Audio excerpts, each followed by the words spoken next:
Hey, welcome everybody. Old Buck Dave here on this. It's kind of a special episode of the Old Bucks because there's only one buck this time. I'm on the road again, this time in Nashville. Dell is still helping a friend rehab his house, so every time we check with each other on, hey, are you free now? Nope. Are you free now? Nope. How about after 6? No. How about before 8? No. So this is going to have to be another Best of the Bucks episode. And hopefully this will we'll get back to the real world next week. But before we roll into this Best of the Buck episode, I want to give you a quick update on my world here with my grandsons in Nashville this week. You've heard them twice in older episodes, and they're now 6 and 8 years old and in first and third grades. My world is, in addition to the 8 a.m. Morning deliveries to school and the 3 p.m. afternoon pickups at school, except the one day where the 8-year-old had a 7 a.m. chess club. Not to brag, but he's in second grade. He's in third grade. And the school goes through grades K through 8, and he is now ranked second in the school in chess. And his little brother's itching to get in the chess club next year to see what he can do.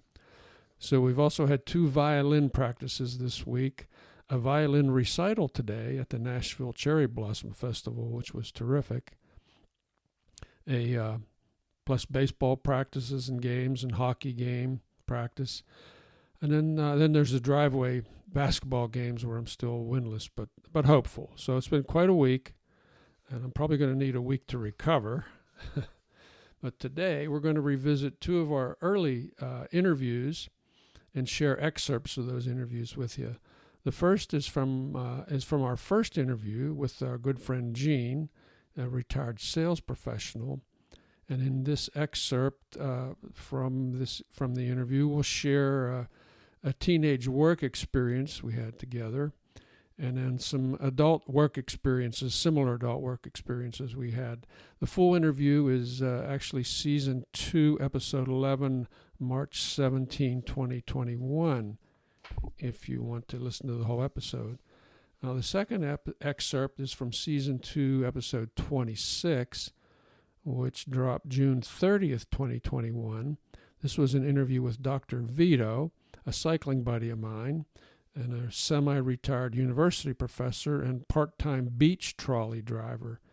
So you can listen and learn how Vito utilizes his professional counseling skills as a $14 trolley driver taking care of the rowdies at night. Okay, here we go with Gene.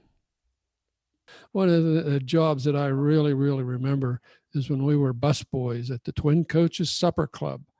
Oh boy! And I know you recall that. You want to tell us a little bit about some of your experiences there and some of the things that we did there? Oh yeah. It was the hours were awful, and we barely made it home before daylight more than once. Yeah, thinking about that, we were getting paid 50 cents an hour when the minimum wage was $1.25. At age 16 or 17, I think the child labor laws let us work to 8 p.m. or 9 p.m., something like that. Yeah. I mean, we were working 11, 12, 2 a.m. All right. Yeah. Post-prom weekends, post-prom parties there. We were there at least till 4 a.m. trying to beat the sunrise home. Hey, it was all about supply and demand, wasn't it? It really was. I mean, we were only 15, 16 years old, maybe 14 years old. I don't remember. Well, we had to be 16 because we drove All right. rapidly. We were 16, and we, watching the boss. She was a not so kind at the time Italian lady who was very ballsy and very strong-willed, and she ran the club all up in her head and iron fist and like the iron fist pinpoint. Rose the Iron Maiden. Oh, she was tough. She was tough. She was smart. I think we learned a lot. The main thing was the fun we had setting up. We barely ever watch any of these shows. Was there any show that in particular we watched? Oh gosh. I remember seeing the McGuire sisters 20 times. We watched them we 20 did. times. We did see that. Well, we did see them, Wow. and luckily we knew that the oldest McGuire sister was dating one of the major administrators in the local Italian Yeah. Oh association, yeah. Yeah. Yeah. Italian He was always there association keeping an across the eye on country. things. Yeah. Right. Yeah. Let's Yeah. not go Yeah. down that road.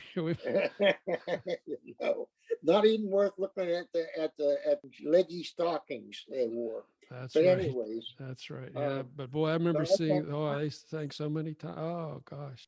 I think that they were little arrows shot in line of teaching us things, just a little bit, not a lot, but Yeah.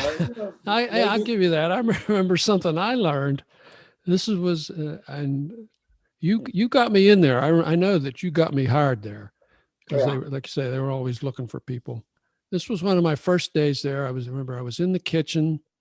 You were in there with me, a couple other bus boys, and of course the waitresses and all the cooks. And I went into the cooler there, not the cooler, the freezer, yeah, and got out one of those slabs of ice cream that they served, for right. and and I'm standing there chomping this, and all of a sudden it got real silent in the room. And everybody got real quiet, and you're like your head's twitching, and this woman's comes walking past, and she looks at me, looks around, and she keeps going, goes out the door. You said, "That's the boss. That's the boss." She said, You said you're going to be in big trouble eating that ice cream. I didn't even know who she was at that point. Yeah, but Well, I think she cut me a break on that one. well, yeah, I think she was. She was. She didn't jump your ass in front of the crowd, which when she did that, and she did it not terribly often, but often enough, people would they could walk out underneath the door. Yeah. Oh yeah. They went She from was 6 foot tough. to an inch, She was tough. Oh man. Do you Uh, remember all those times that the law, they were loading the plates on the trays in the kitchen there, and one of their specialties was lobster tail, frozen lobster tail. Okay. yeah, yeah, yeah. And how many times did that when we picked the tray up, that thing flew off the tray onto the floor, skidding across the floor. The waitress grab it. She just wipe it a little bit. She, it'll be okay. Yeah, well, hey, It'll be I, okay. I worked there all together about, well, periods within 3 years. I worked. I think I worked there some time. It took some time in all 3 years up to graduation, Uh-huh. and I had one night that was a very memorable night because everything screwed up. Everything. I started off by carrying a big heavy tray of food. Well, you had the record. I think you used to carry 16. I could 16. only do 12. I remember you did. Yeah, but that's what put the kink in my back for the rest of my life. She started putting the plates down, and the one guy right in front of me stood up, and Oh, I remember that. Yes, I was there he that stood night. and he stood up and he stood up. One of the baseball players from the Pirates. I can't remember. He was an outfielder. I can't remember his name now. Do you remember? I don't remember. I remember the episode. He stood up into your tray, right, and kind of everything flew everywhere. Oh yeah, I mean it got all over him. I mean, Yeah. beautiful suit he had on, everything, and I apologized all the hell, and he was very nice about it. He was very nice about it. He didn't chew on her, didn't chew on me. Just asked where the men's room was, and went in and went back to the men's room and cleaned up. That was it. I do remember that night. Oh, that was. Oh, I was scared half to death because I was direct and I was caught. I went into the kitchen to take a big load of steaks off off the counter, and I was going to the door, the double door, and sometimes that door would fly open, and you'd be just a hair close. Yep. You'd be a hair close. And one of those steaks slid right off the top, right down into the butter jug, or Yeah. Yeah. it was a plastic thing, long and a foot wide or whatever, and it had ice and butter in it, and it also had Yep. a steak floating on the bottom. and, Yeah. and I took it out, and I took a bunch of napkins off the thing, and I slapped it against the side of the wood, and I hit it with the cloth a couple times, both sides. I put it back on the tray, put Make it back sure it on was the dead. tray, Yeah. and Yeah. took it out. Took it out. Somebody had to say, This is special. steak frozen? This is special. Yeah. Only at the coaches. Do you Yeah, remember that cruet room? They yeah, used to put us in there when when the main show started. yeah, And that's where we had all those little cruets, those little glass bottles where we'd refill the oil and vinegar. right. People thought they were getting fresh oil and vinegar. I mean, oh my God, we were plucking cigarette butts out of those things. And Oh yeah, I oh remember yeah, the night the health inspectors were around, yeah. and they locked us all in the cruet room, and they covered the door, and they said, "Don't make a sound." Oh Oh, God. it's things like, I mean, I'm crying here. These things like this, you never forget. Mm-mm. I mean, Never forget. those are the never forgets. You and I were talking the other evening, and I was telling you about the back bar room. Johnny, the little bartender in the small bar in the middle where the girls used to go and get their drinks for the crowd. He said, take this crate or whatever, old wine bottles, what it was, and take it back there and just leave it on the counter. And he says, don't leave the door open. Anyways, so I look up on one of the shelves, and there's a Coca-Cola bottle, one of those, the old first time Coca-Cola bottles. In it, floating around, was a mouse. A mouse. A mouse. Been dead Okay. for many years, and don't know, didn't know why it wasn't ate alive. It was By pickled in the Coke, or Yeah, it was just right in the Coke, just floating around in the Coke. And they had a cap on, and it was up on the shelf. and you would wonder why they would show something like that at a restaurant.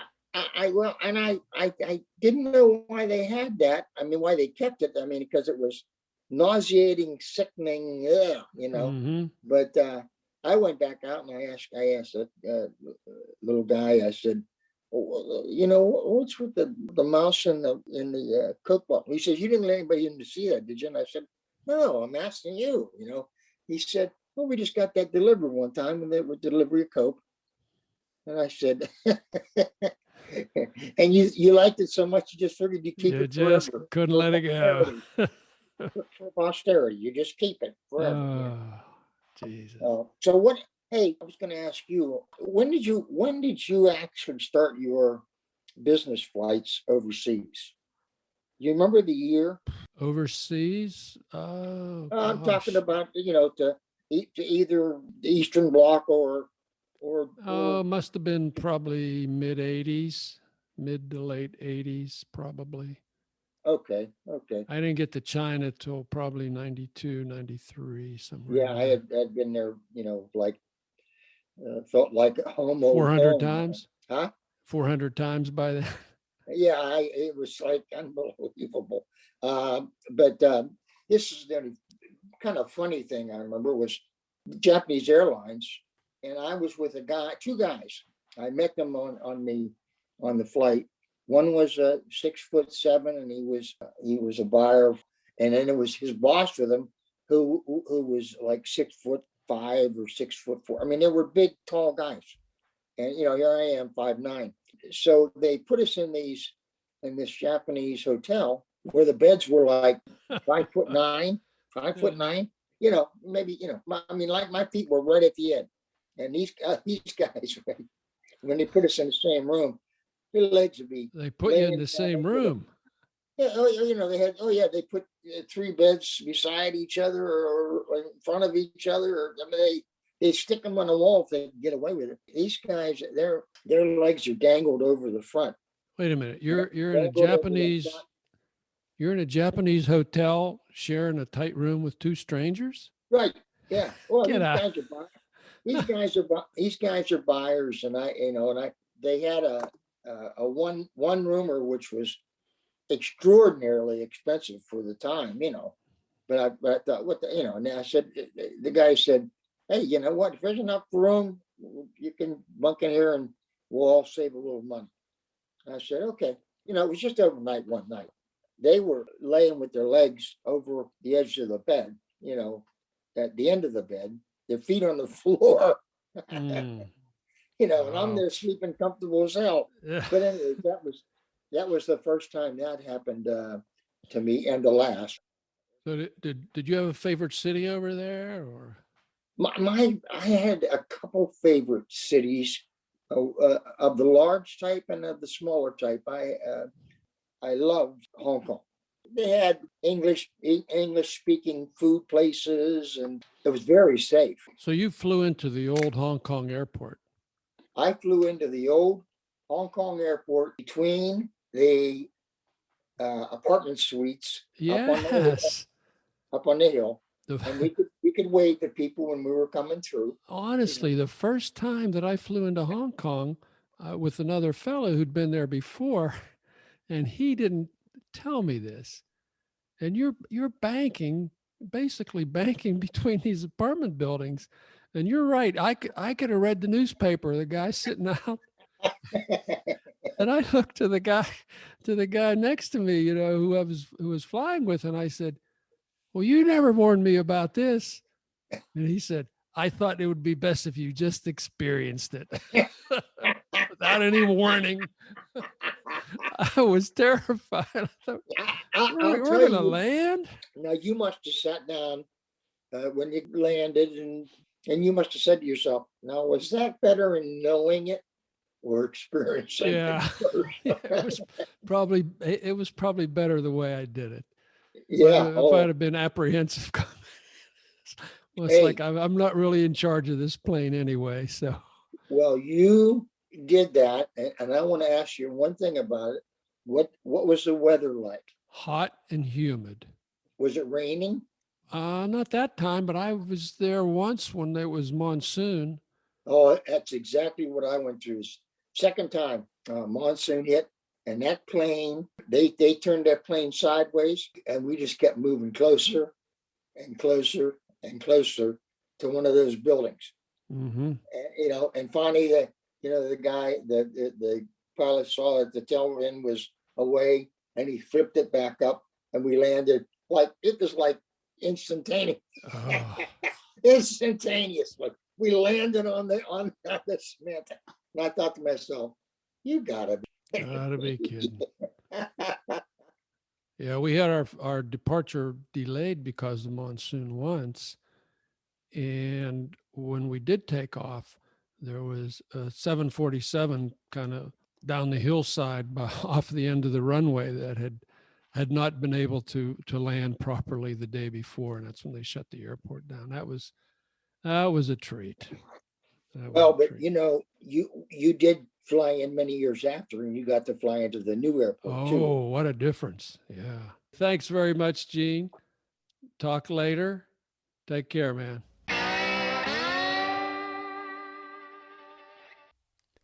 Okay, that was Gene. Now coming up is Dr. Vito.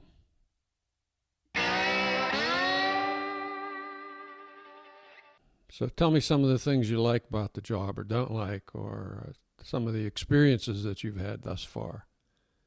Well, I like driving. I like interacting with the people. I like the challenges of managing some people. As you know, Siesta Key is a vacation spot. So people come to have a good time. They like to party. They like to go to the beach. They like to drink. So it's an interesting spot to work. March, of course, was a spring break month. And you got a lot of college kids.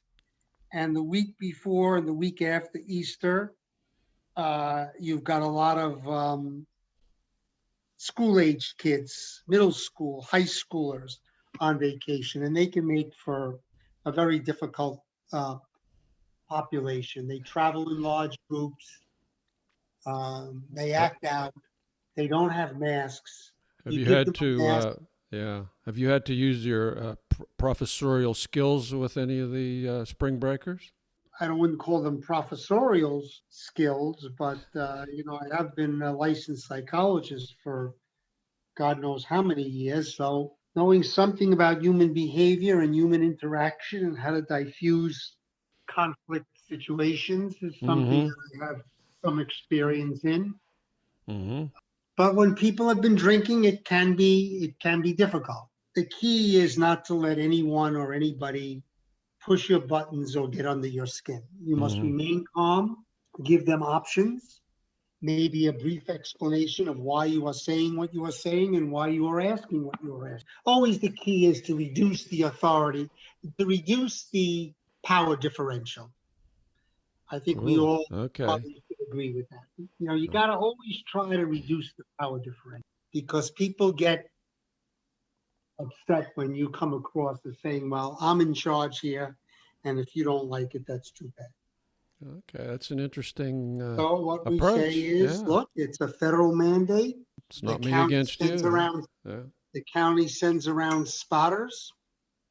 If a driver is caught carrying passages without a mask, it's a possible $1,500 fine for the driver.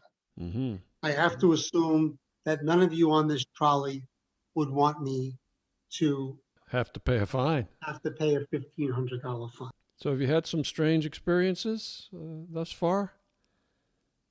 Memorable experiences? Well, strange, I don't know about strange. There Yeah, are strange is not the right very word. Yeah. different people. There are, as I said, I guess there's almost three categories of people that vacation on Siesta Key. One, of course, I've already talked about are the youngsters, Mm-hmm. and they can be very, very challenging. The second group is what I would say couples. And then, of course, you get many retirees. So, based on those three populations, you have different experiences. You got one. Well, I can start with the most recent, which was actually my last trip on Saturday night around 10 o'clock when the trolley was gone. I didn't expect that many people, but it was a full trolley.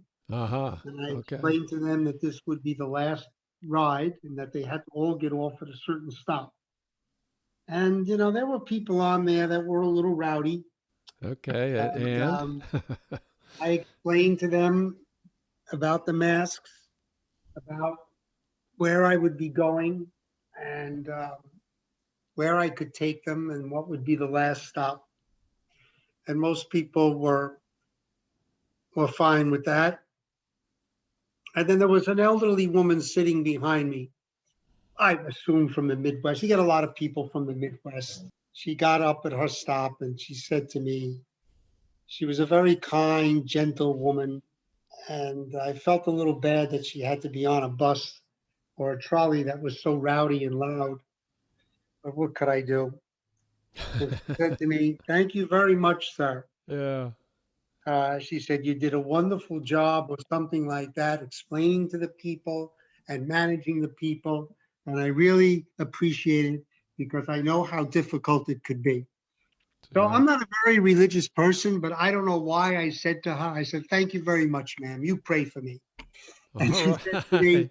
I will pray for you because let me tell you, this whole place needs a lot of prayers. Ah, So I thought that was pretty funny. that is cute. That's But great. that's the kind of comment that you would get Uh-huh. from that kind of population. I thought the 7-Eleven guy was pretty funny.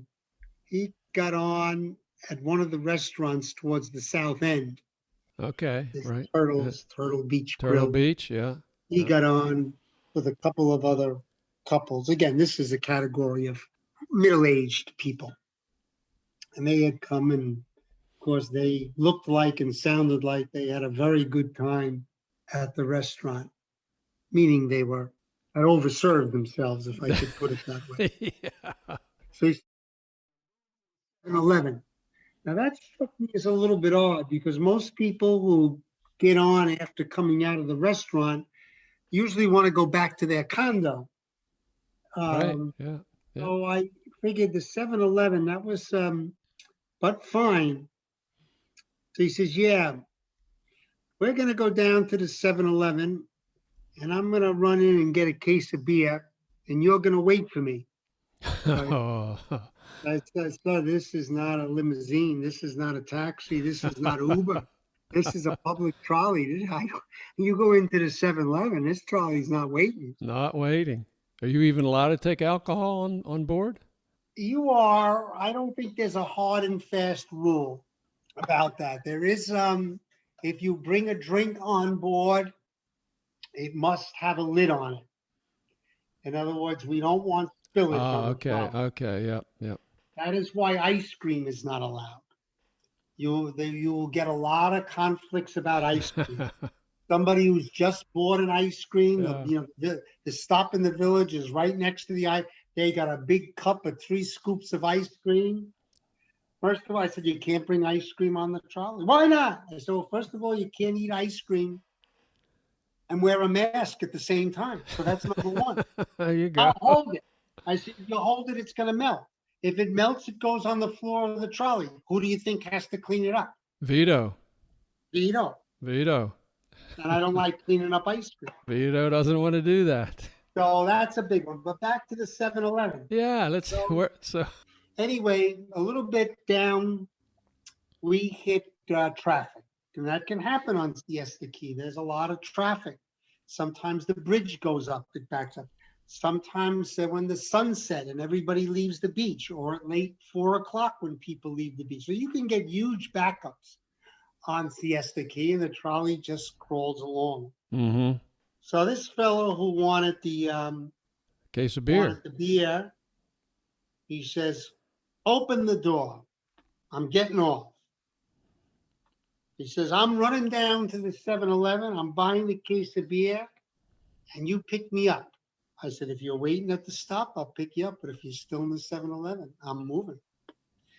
So he gets on, he starts walking fast, he jogs, he stops, he jogs. The trolley's kind of chugging along. His friends are yelling out the window, go, Mike, go. The trolley, you have to understand, is called the Sea Breeze trolley because it has no windows. It has these plastic windows that roll up and are only put down in very cold weather or when it's raining. So the trolley is open. Go, Mike, go. Go, Mike, go. The trolley kind of passes him, but then slows up. He passes the trolley passes him. So I said to him, the only way he's going to do this, because I know the 7-Eleven, people, a lot of people go to the 7-Eleven to buy stuff and they're not that quick in there. And I said, the only way he's going to be able to do this is he grabs the case of beer and he throws a bunch of money on the counter and runs out because I don't think he's going to make it. Well, to make a long story short, he made it. He made it. It turns out he did exactly what I predicted he was going to do. Yeah. Not to miss the trolley. He came running out just as the trolley was meeting the stop. Perfect. Go, Mike. So that's that story. But I like talking to the people. We've never been here before. I'm kind of like a little bit of a tour guide. As I get to know the key better, I can orient them better. At the beginning, the job is very, very difficult because there must be a couple hundred condos and cottages on Siesta Key. So people are saying, I'm going to Siesta Royale. I'm going to Palm Bay Club.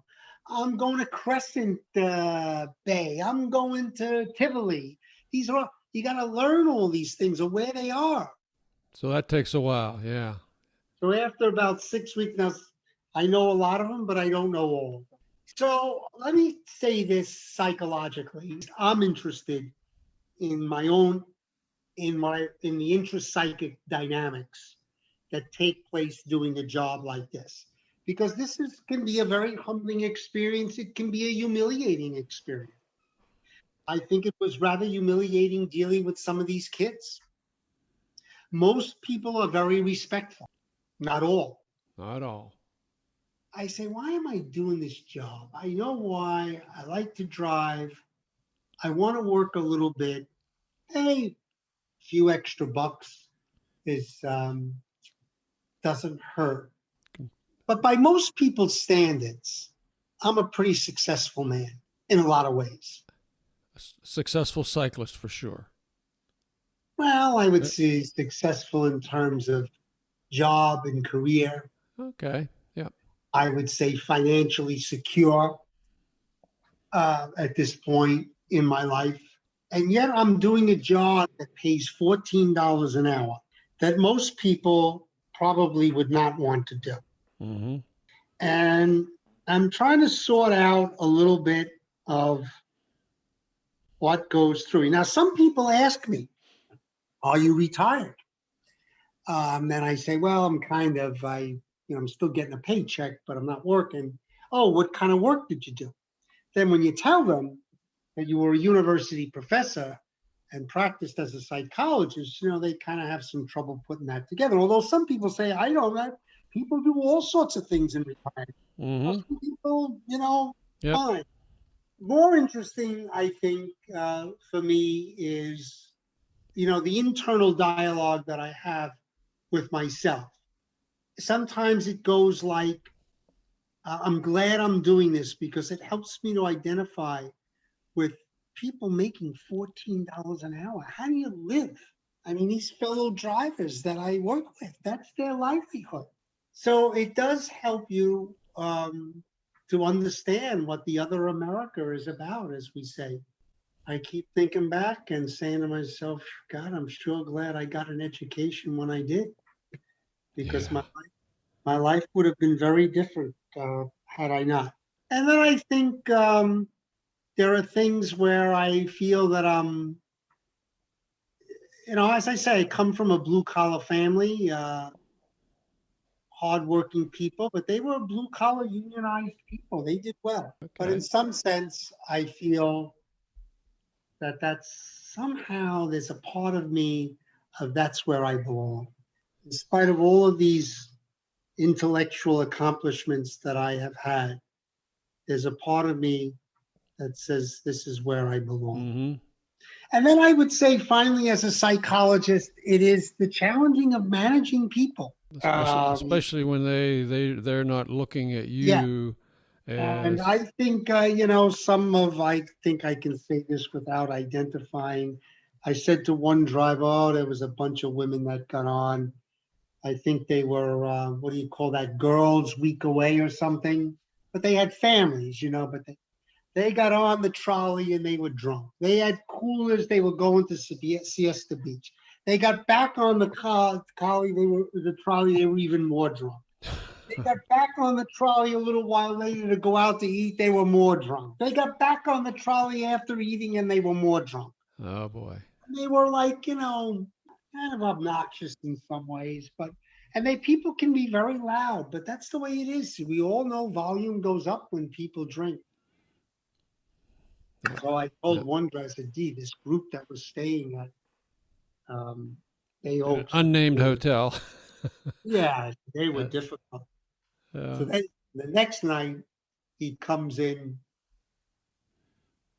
He says, I think I had that group that you were talking about the last night. Oh boy. Yeah. He says, yeah, they were. I told them that they had to be quiet. Well, see, that's trouble right there. Yeah. Okay. That's trouble because they don't like being told. They don't want to be told what to do.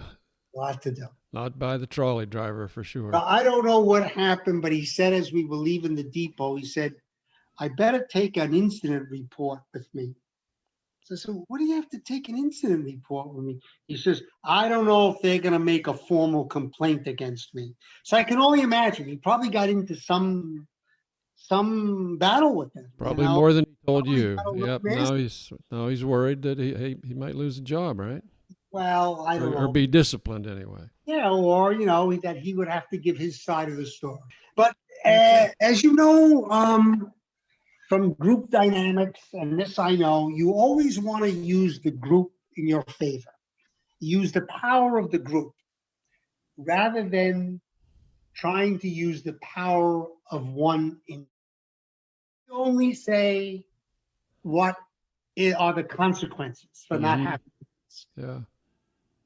So use the power of the group So this is like an ongoing, as an aspect. fully funded social experiment that you can be running here. Well, that's what makes it interesting. Participating in, yeah. That's probably what makes it fascinating. You have choices. Life's all about choices. Yeah. Okay. Yep. I picked up one woman the other day. She came out of a very fancy condo on the water. And he said, I waited a long time for the trolley. I said, ma'am, there was a lot of traffic. I don't know what to tell you. There's a lot of traffic on Siesta Key. And I said, there are a lot of other forms of transportation that you could take. And she says to me, oh, but you have to leave a tip. Oh, boy. It comes out of a $4 million apartment on the water, and she doesn't want to take the other forms of transportation because she has to leave a tip. She has to leave a tip. Wow. So, wow. Kind of funny. Takes all kinds, as they say. Yeah. I'll have probably earned a 3-credit course here by the end of this interview. Well, it sounds like you've had an interesting summer job there. It's and now that we're talking, I guess it really is.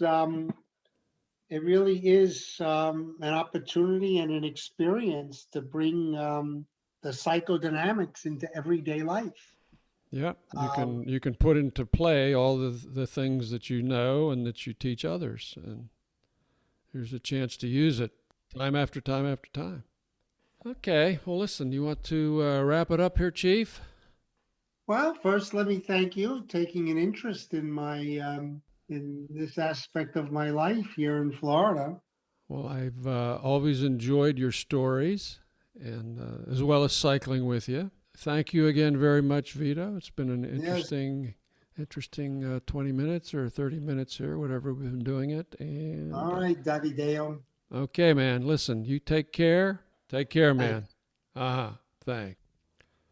So there you have it, folks. Old Buck, Dr. Vito, accomplished university professor with his own counseling practice, and now a trolley driver, where he has an abundant supply of unwitting clients to psychoanalyze. Until next time, folks, this is Old Buck Dave signing off. Adios and auf Wiedersehen.